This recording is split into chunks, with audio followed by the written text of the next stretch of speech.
Bringing you news stories now. We begin by telling you that President Bola Tinubu has inaugurated the Lagos-Calabar Coastal Road project. The flag-off ceremony, which was held on Sunday in Lagos State, was witnessed by top dignitaries from and outside the states. Now, the project is estimated to cost about 15 trillion naira and has been described as an indelible legacy of the president.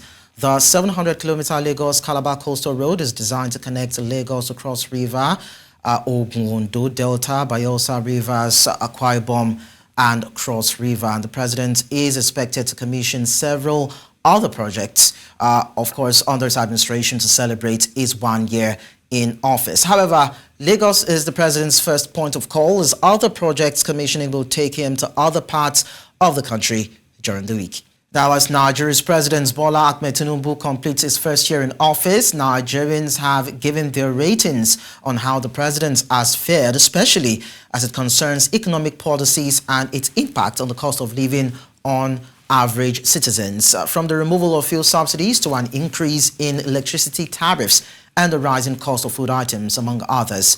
News Central's Adeshewa Odushoga brings us more in this report. It is called estimated billing. You will all get your meters. You will know the actual amount you incurred. There will not be guesswork. On paper, the campaign... We apologize for that mix-up in that report. But then, in about 3 days from now, Bola Tinubu, the president of Nigeria, will clock exactly 1 year in office with several promises of making the country better. Citizens are sharply divided on how the administration has fared in the last 365 days. And as we begin our special reports counting down to May 29, our correspondent, Chinwe Ogile, focuses on the power sector. Here's a report. The long-time power problem in Nigeria will be fully resolved in my time as the Minister of Power. One thing that has bedeviled the energy sector in Nigeria is the billing method, which allows distribution companies demand and be paid by consumers even where there is no record of services rendered. It is called estimated billing. You will all get your meters. You will know the actual amount you incurred. There will not be guesswork. On paper, the campaign promises of President Bola Tinubu looked fantastic and would have easily addressed the challenges in that sector if applied. But 12 months down the line, the government is merely scratching the surface of the manifesto. We have not felt the effects. It's been power cuts, rolling power cuts, to the extent that even the little baby in this society has become accustomed to, power outages. It's not anything new. Part of the promises of Mr. President include encouraging domestic manufacturing of prepaid meters, focusing on solar energy, increasing rural electrification, harnessing of gas resources to power, and improving the power sector governance reform. While the disconnect is inherent in the generation, transmission and distribution, the different stages in the power sector value chain is being debated. Spending of successive governments in this sector runs into trillions of naira, yielding partial darkness as fruits. In Nigeria today, those who enjoy electricity to a reasonable level are those who have private arrangements on power supply and not dependent on the public source. The high cost of petrol further narrowed options available to individuals who seek alternative to the ever-crawling public power supply. It's a very critical area of the economy, a very critical sector. What do you do without the light? And then this kind of haphazard approach. The other time they said they were bringing companies, Siemens from Germany and all that. You just hear these things, you hardly see the commensurate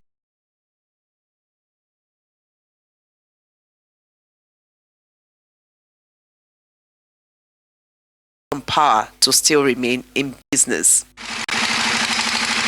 Power is in fact, all over Nigeria is a challenge. That's one major challenge. People in industry, production, even in businesses, that's the challenge they have in general. It is very discouraging. It has not been stable. You can't plan on what you will do with electricity, because before you know it, it's off. I see it as being the same from the old times, and I think it's still the same till now. So they need to really work on it because, like I said earlier, each time they want to bring the bill or they want to serve you bill, that they start bringing the light. In June 2023, President Tinubu signed the electricity bill into law, enabling states, companies, and individuals to generate, transmit, and distribute electricity. But ever since, state governments have been reluctant to venture into this. A major positive in this sector since 2023, however, is that a private firm, after more than 2 decades, finally began distribution of electricity in Abaring area. This year, instead of metering houses and buildings as promised, Nigerians were greeted with a proposal for a tariff increment, but has now been suspended after the outrage by citizens. We will not accept it. I said we will not accept it. We will not accept it. A few days ago, the president approved the payment of 3.3 trillion naira being debts owed generating and gas companies. Many believe there is a fundamental error with the sector that has held it down for decades. They say government needs the will to confront the elephant in the room.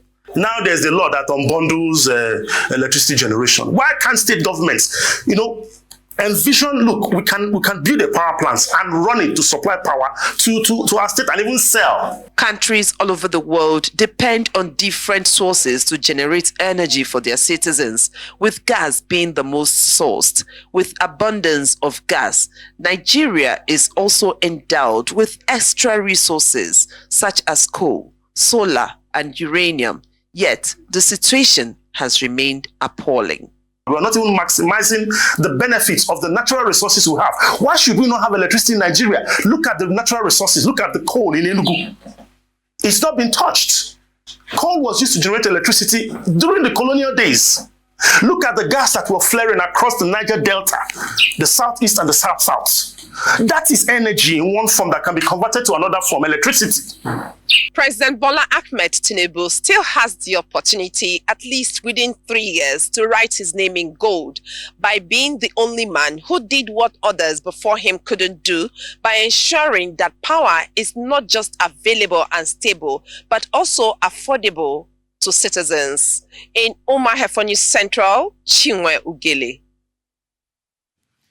A yet to be ascertained number of people were found dead on Sunday afternoon when a mosque collapsed in the Kpakpa-Jau area of Lagos State. According to reports, several lifeless bodies have been recovered from the rubble, while those injured have been rushed to the hospital. However, many more are said to have been fear-trapped.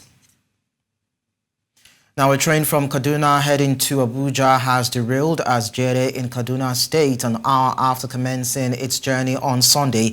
The train, which had dozens of passengers on board, departed Kaduna around 8:05 a.m. 3 carriages were reported to have skidded off the tracks. In the meantime, security personnel, including the Nigeria Police and Army, are present at the site to provide support. Nigerian Safety Investigation Bureau, while confirming the incident, revealed some of its personnel had been dispatched to investigate. The Nigerian Railway Corporation has yet to confirm the incident. But I'll go on a short break on the news. We'll be back with more stories. Don't go away. Many thanks for staying with us. Now, the Office of the National Security Advisor has denied claims that Nuhu Ribadu facilitated the return of the dethroned Emir of Kano, Aminu Ado Bayero, to the Asian city on Saturday. The spokesperson for the Office of the NSA, Zachary Mijinyawa, described the claims as false. Mijinyawa, who spoke in Abuja while reacting to the accusations made by the Kano State's Deputy Governor, Aminu Gwarzo, the NSA, through his spokesperson, stated emphatically that his office did not provide the aircraft that returned Ado Bayero to the state. Ado Bayero returned to the state early on Saturday, some 48 hours after it was dethroned by Governor Abba Kabir and replaced with Muhammadu Sanusi II. Meanwhile, supporters of the deposed Emir of Kano, Aminu Ado Bayero, have taken to the streets of Kano to express their grievances over his dethronement. The protest began shortly after the evening prayers, and many of them were seen carrying placards with different inscriptions. Also, a tight security presence was also witnessed around the palace as armed soldiers and policemen were seen on the ground guarding the home of the deposed emir. News Central's correspondent Emmanuel Bagudu earlier brought us information about the deposed emir, having warned its supporters not to resort to violence but to express their displeasure peacefully. And now to this rather sad story. The former chairman of the Economic and Financial Crimes Commission, Ibrahim Lamorde, has reportedly died in Egypt at the age of 61. It was reported that Lamorde died on Sunday in Egypt, where he had traveled for medical treatment.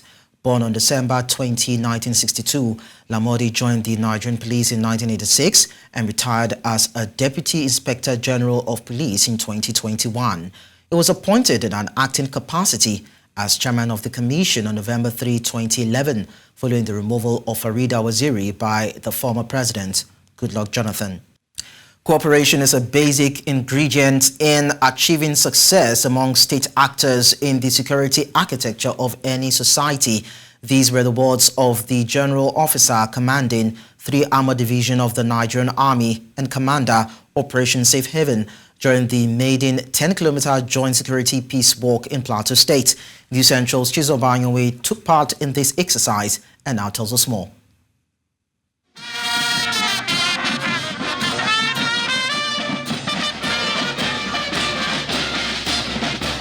In their uniforms, bearing different flags to identify with their agencies, over 1,000 security personnel from more than 20 security agencies and formations on the plateau gathered at the Polo Field in Jos for this mission, which is the first of its kind.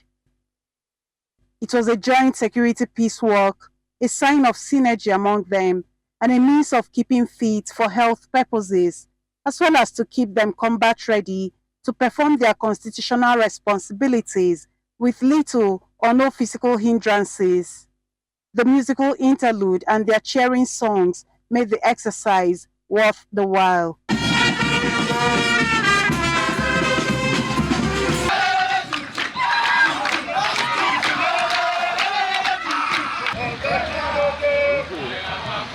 Host of the peace walk, the General Officer commanding 3 Armored Division and Commander Operation Safe Haven, says the benefits of this exercise cannot be overemphasized. The work that we do to make sure the citizens on the plateau are safe is mentally demanding and physically challenging. And that is why we must keep fit so that we are able to deliver on our constitutional mandate. The essence of this security work, therefore, cannot be overemphasized. Major General Abubakar is optimistic that continuous works such as this will be more beneficial in enhancing synergy among the different security agencies on the plateau.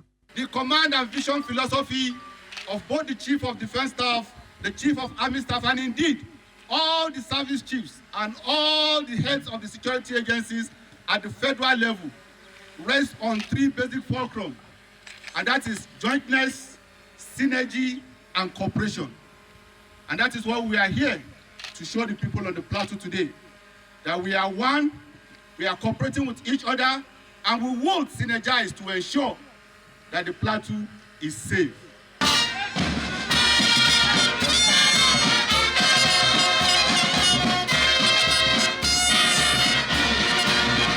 This is the Air Force Base headquarters in Jos, and this is exactly where this peace walk by the security agencies on the plateau has come to an end. It is aimed at ensuring that they all keep fit at every point in time to ensure they are able to tackle any insurgency or any form of violent attacks on the plateau. It is the first of its kind, and it is hoped that this will be done subsequently to ensure they continue to keep fit. In Jos for News Central, Chizoba Anyanwe.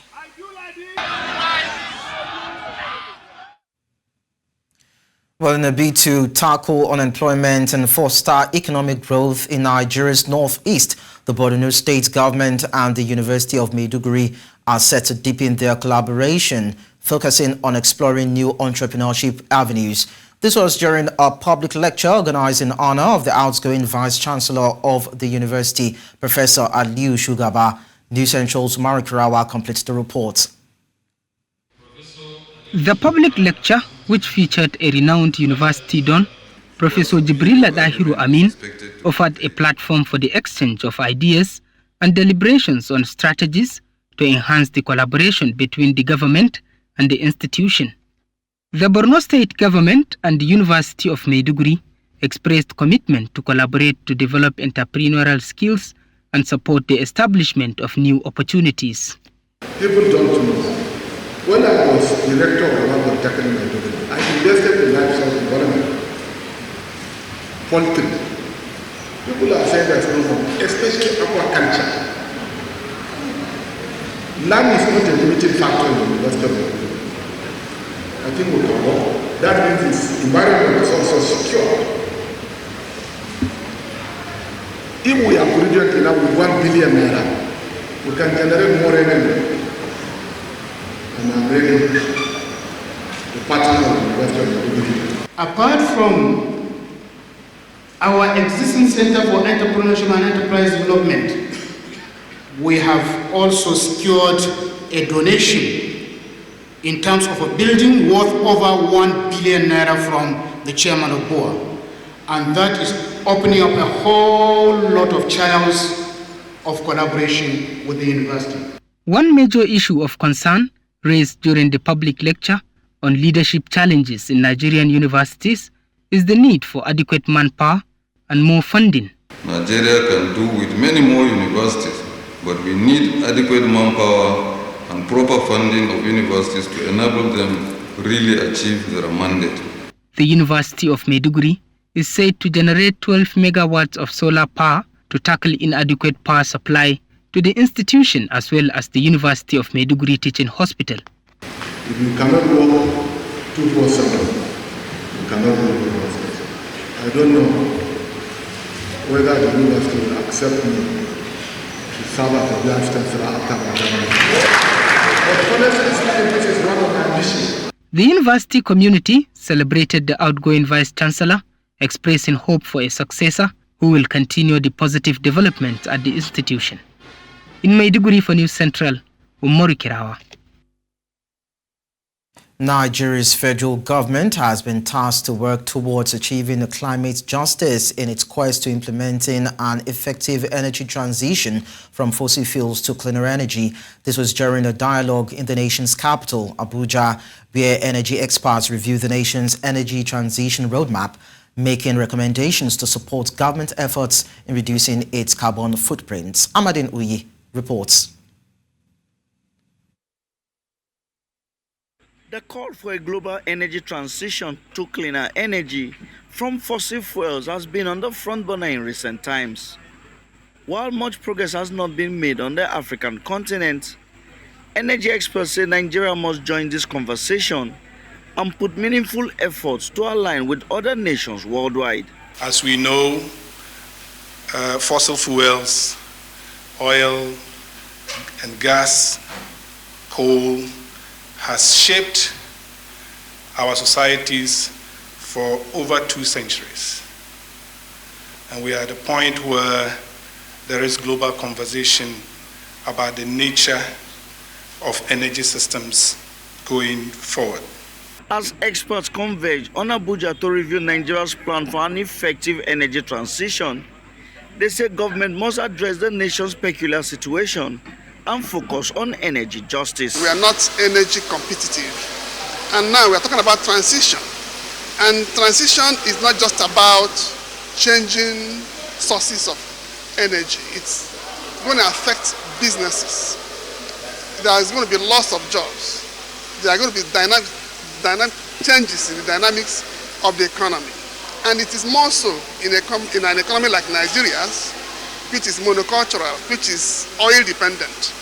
So that brings us to the question of social justice, social equity in this transition. The situation in Africa and Nigeria especially is a little bit more complicated because we are one of the least emitters of carbon.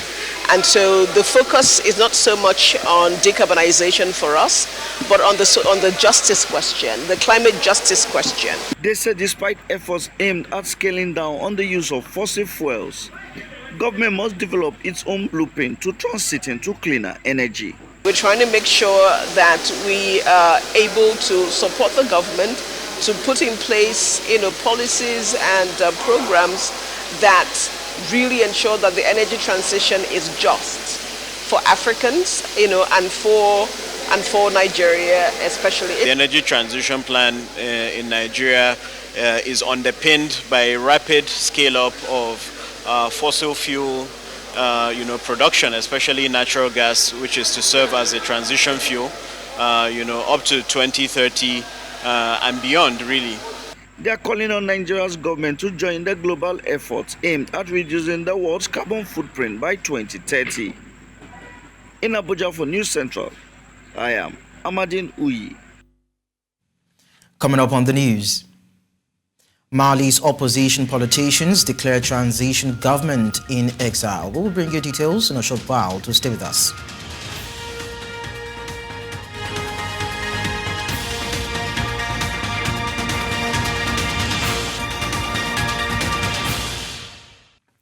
News Central now continues in West Africa, where Malian opposition politicians have formed a transition government in exile to rival the one governing the country ruled by the military since a 2020 coup. It was the latest maneuver by the civilian opposition since Mali's military rulers failed to meet a March deadline to hold elections and hand over power to a civilian government. It's named the Prime Minister and Defense Minister of the rival government as Mohamed Sharif Kone as one of several prominent exiled politicians listed as members. The announcement came a day after the political movement behind Mali's junta appointed civilian Prime Minister Chogol Kokala Mega openly criticized the military rulers for the first time. Now, Burkina Faso's military regime in power since a 2022 coup will extend its rule for 5 years under an accord adopted during national consultations on Saturday. Colonel Moussa Diallo, chairman of the organizing committee of the national dialogue process, made this known after the talks. He said the duration of the transition is fixed at 60 months from July 2, 2024. In Southern Africa, with 2 days before South Africans head to the polls to make a critical choice, political parties have been making the final push to convince the masses to vote for them come Wednesday. The main opposition, the Democratic Alliance, is holding its last rally in Benoni, Johannesburg, under the theme Grand Plan to Rescue South Africa. The party says it is confident its grand plan to rescue South Africa will come to fruition.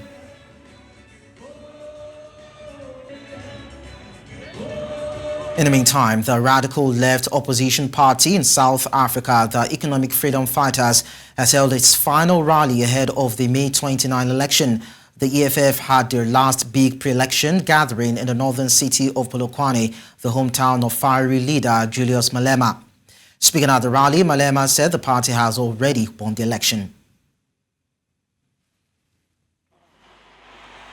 We are declaring a war against criminals. We are declaring a war against rapists. We are declaring a war against GBV. South Africa shall be place of peace. South Africa shall be place of law and order. People of South Africa have said to us, when you take over, please remove the corrupt police who are distributing drugs using the vans of the police. You must take them to jail for no less than 25 years. We are hoping that by voting for EFF, this country will have a direction, will have a decisive leadership that will take us somewhere. Thank you. There is no any young person who can allow all the people to decide on his or her own future, because we are the ones who are here. we must decide on our future and see what the future is for us. We also tell you that the South Africa National Department of Sports, Arts and Culture is celebrating Africa Month in Soweto at Vilakazi Street, former home to Nelson Mandela. The 10th edition of Africa Month is celebrated under the theme celebrating 30 years of freedom, building a better Africa and a better world. During the month, May 25 is a day set aside that marks Africa Day, when the continent pauses, reflects and celebrates unique African identity and cultural expression. The day celebrated annually to commemorate the founding of the Organization of African Unity, founded on May 25, 1963. This year's Africa Month celebration also coincides with South Africa, also celebrating 3 decades milestone of the country's constitutional democracy. Away from the south, we take you to North Africa to tell you that Tunisia's President Kais Saied has replaced the Interior and Social Affairs ministers in an unexpected cabinet reshuffle following a wave of detainments. President Kais Saied appointed Khalid Nouri as the new Minister of Interior, replacing Kamel Feki, who was previously seen as a close ally of the president. Additionally, Kamel Madouri has been appointed as the new Minister of Social Affairs, replacing Malik Zahid. The reshuffle also established a new position, namely the Secretary of State overseeing national security under the Interior Minister. The reshuffle also comes on the heels of a series of detainments over the past 2 weeks.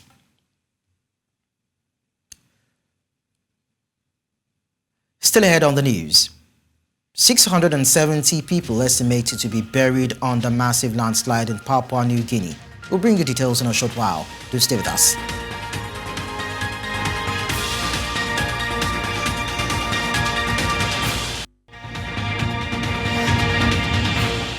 Now, about 670 people are estimated to be buried under a massive landslide in Papua New Guinea. The head of the International Organization for Migration in Papua New Guinea, Saran Aktoprak, said the impact of the landslide in the country's isolated Enga province was greater than initially thought. The official said there are an estimated 150 plus houses now buried. The affected areas are in the highlands of Enga in the north of the island nation in the southwest Pacific. Away from that, 6 newborn babies have died after a fire tore through a children's hospital in the Indian capital, with people charging into the flames to rescue the infants. The fire department was called after flames tore through the hospital in Delhi late on Saturday evening. Senior police officer reported that all the 12 newborn babies were rescued from the hospital with the help of other people, but added that by the time they reached medical attention, 6 were dead.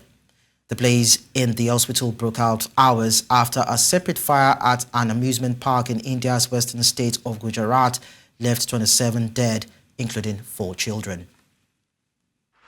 पूरा वो जो centre है वो जल गया है और छोटे-छोटे मासूम बच्चे जिन्होंने अभी दुनिया देखी भी नहीं, उनमें से 12 बच्चों को रेस्क्यू किया गया, उसमें से 6 की मृत्यु दम घुटने से हुई।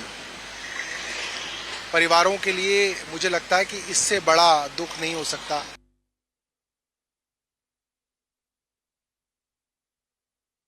Tell you that Hamas's armed wing claims that its fighters carried out an ambush on Saturday against an Israeli force in the northern Gaza Strip. They claim that this left all members of this force either killed, injured or captured. This was disclosed by the Palestinian movement's military spokesman in an audio statement. The Israeli army swiftly denied that any of its soldiers had been captured in the Palestinian territory. عملية مركبة نفذها مجاهدون عصر اليوم السبت شمال قطاع غزة، حيث استدرج مجاهدون قوة صهيونية إلى أحد الأنفاق في مخيم جباليا، وأوقعوها في كمين داخل هذا النفق وعلى مدخله، فتمكنوا بفضل الله وقوته من الاشتباك مع أفراد هذه القوة من مسافة 0، ومن ثم هاجم مجاهدون بالعبوات قوة الإسناد التي هرعت إلى المكان وأصابوها بشكل مباشر، ومن ثم انسحب مجاهدون بعد تفجير النفق المستخدم في هذه العملية بعد أن أوقعوا جميع.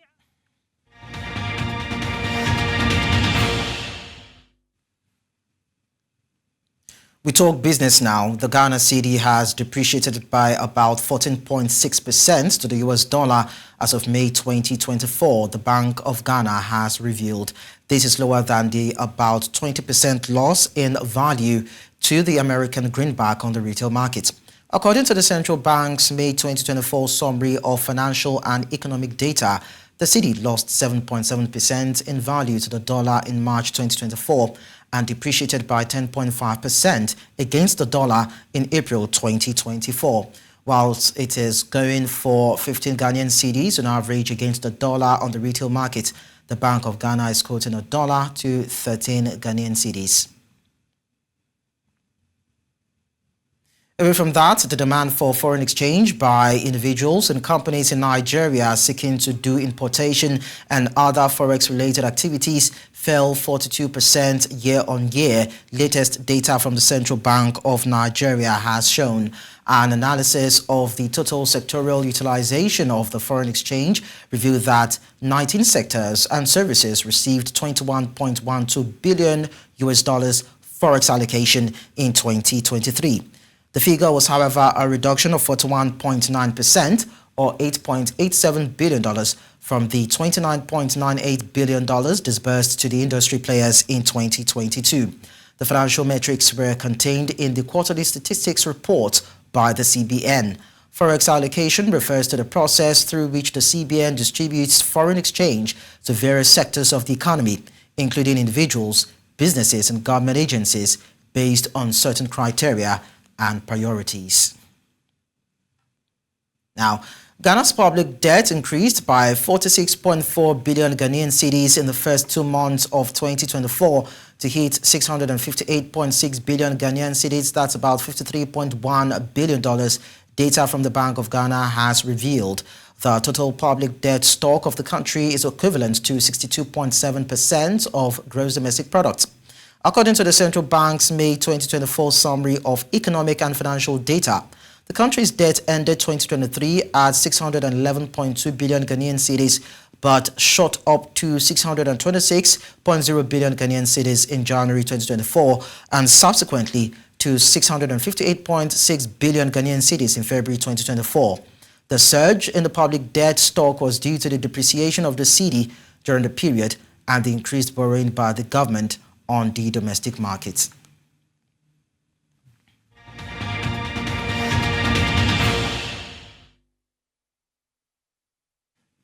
In sports, Chelsea are on the cusp of signing Ojodu City Academy striker Hafiz Umar, who had reportedly been close to a move to Norwegian side FK Bodo Glimt, but the move was denied.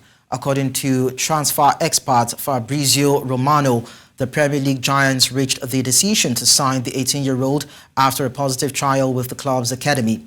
Umar was handed a trial with the Blues back in March, and it appears they have now come to a decision on the Nigerian, and has been the case since Chelsea were taken over by Todd Boehly and Claire Clark Capital in 2022. The Blues have been looking to sign the best young talents from around the world, and Umar appears to be the next one to arrive at Stamford Bridge. Umar caught the eye of Chelsea and other European clubs at the Verigio Cup, where he finished top scorer with 10 goals.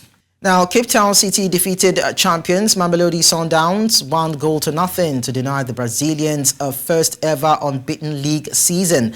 The Citizens won 1-0 at Loftus Versfeld thanks to a second-half strike by Jadine Rhodes, ending the Brazilians' 53-game unbeaten run in the Premiership and denying them invisible status for the season.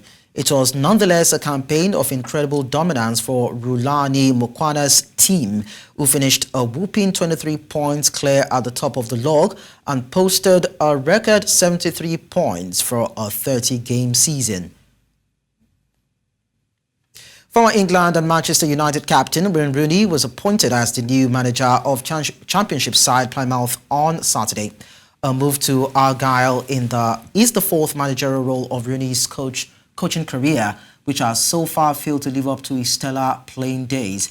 The 38-year-old was sacked after just 83 days in charge of Birmingham City earlier this year. Rooney was just 2 of his 15 matches in charge of the Blues, which contributed to their relegation to League One.